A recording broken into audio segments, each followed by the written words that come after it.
Jy is 'n ambassadeur van Christus. In die boek van 2 Korintiërs 5 vers 20 lees ons dit. En die doel daarvan is dat dies wat verlore is, weer kan herstel word met God.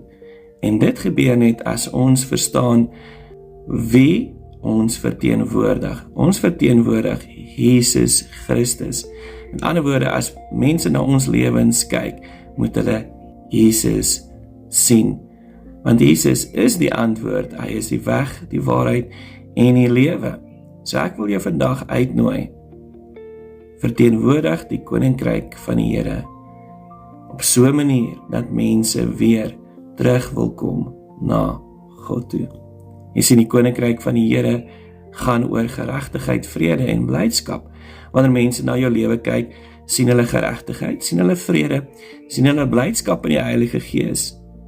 Dit help hulle om 'n besluit te maak vir Jesus, om deel te word van hierdie koninkryk.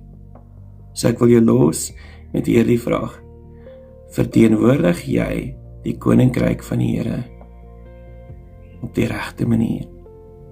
Kom ons sluit ons so in bid saam. Vader, ons sê dankie dat U ons geroep het uit duisternis uit in U kosbare lig om U deugde te verkondig.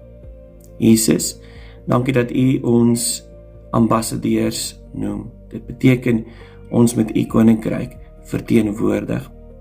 Help ons vandag, Heilige Gees, om die koninkryk van die hemele op so 'n manier te verteenwoordig dat dies wat verlore is en in die duisternis is, terug sal kom na die koninkryk van die Here toe, na Jesus toe. Ek bid dit in Jesus naam. Amen.